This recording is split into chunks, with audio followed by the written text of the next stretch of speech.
Good morning, everybody. It's Bonnie Hunter in the Quiltville studio. And I wanted to share a new project I'm working on.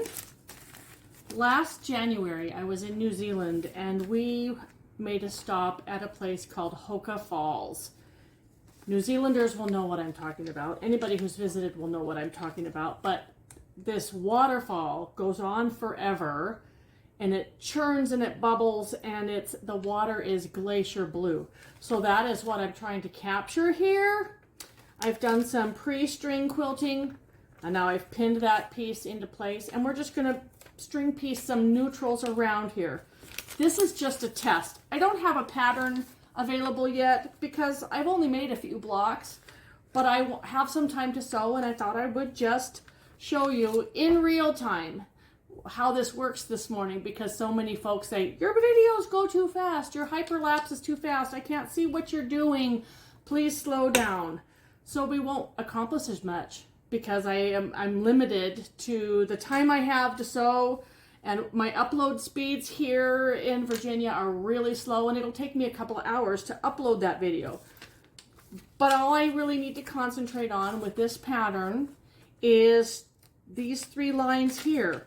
So I've got my colored piece pinned in place and I've got some neutral scraps.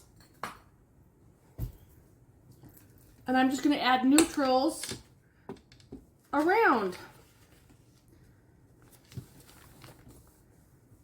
We're just sewing on that line to start the angle.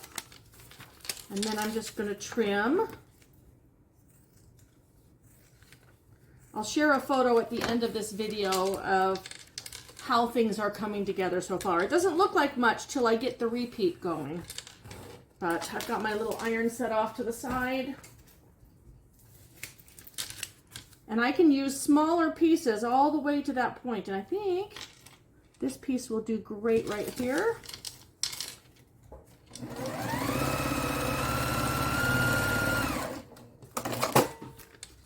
I've got the June Quiltvillians retreating next door at Quiltville Inn.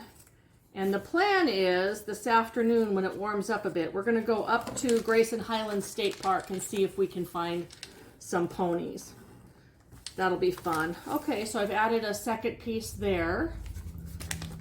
I'm not even sure if this camera is catching the top of my head or not because I'm kind of sewing blind here. I really have a problem with videos that show everything backwards. I don't like the sewing part of the machine on the right side of the video. So we're going to add this guy here. And I'm going to trim off that odd bit of seam allowance. And I'm just, at this point, just covering my paper shape.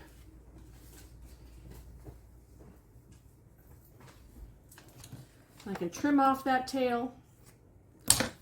So if a strip is too narrow to cover the space where you're wanting to cover, think about turning that strip sideways, which is what I just did right here. And then I'm going to come to the other side. We've covered this side here, so my next seam will be on this line. I'm going to remove some of those pins and find something that'll work, that will go there. I'm trimming off the excess because I might use that in another spot. I'm going to sew right on the line.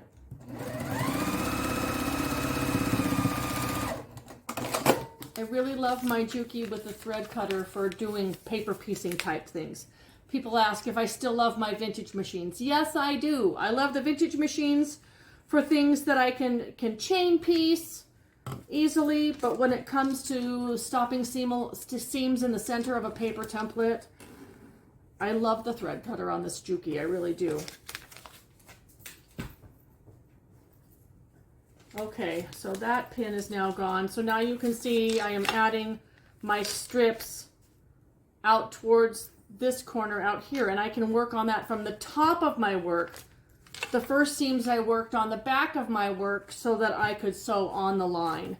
I'm just going to reach into Magic Pile. Nope, that's too tiny. What can I find here? That's too tiny. I saved all the small pieces. This'll work. Here's the little birdhouses. That'll fit.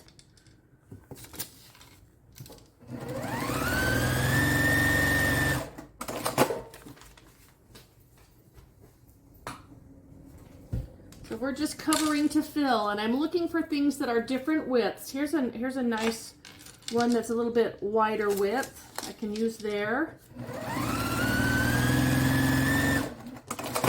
And then I am just working my way, maybe one more piece. I can see the shadow of the line that I've only got a little bit. The rest is seam allowance.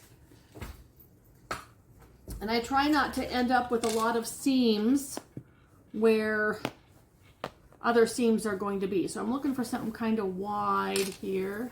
Here's a piece of floral. I think that might work. Sometimes if a fabric is too busy, too dark on the front side, I'll use the back side as the front. And that is what I think I'm going to do here. It's too busy on the front, so we're going to flip it upside down. And that will just mute those colors just a bit for it to read as a neutral. Trim that excess off.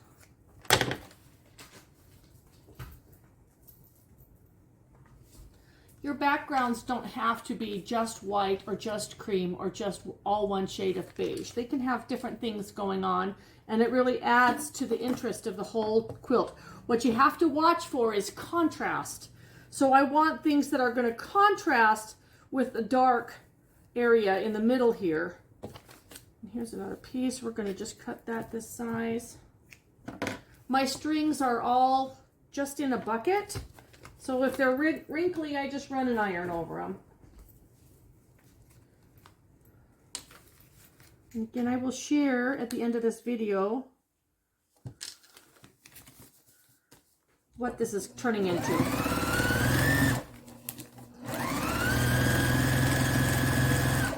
I also love the thread cutter because it helps me manage the thread tails.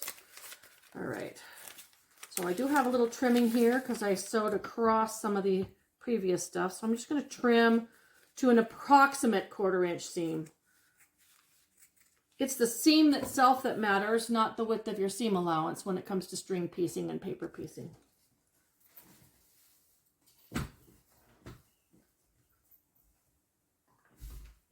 All right, so I've got my one across the top. Now I'm just going to fill in, and you can string piece on any shape, any kind of fabric, any kind of design. Your string piecing doesn't have to be just squares and triangles or rectangles. You can shake it up and string piece what you want.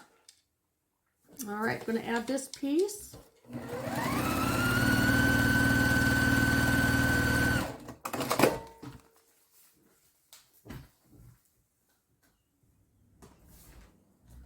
All right, one more piece maybe, because I've got just a small triangle shape that will be visible. The rest is seam allowance, and I don't want the seams too close to the top, so I'm looking for something wide enough that's going to cover that I have not used yet.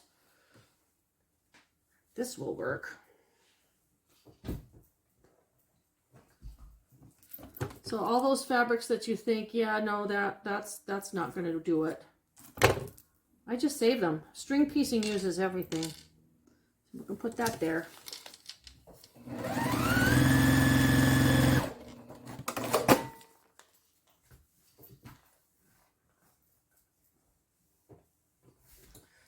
All right, it looks kind of hairy from here, but I've got my whole paper covered, and now I'm going to take it over to my cutting table and get it trimmed up.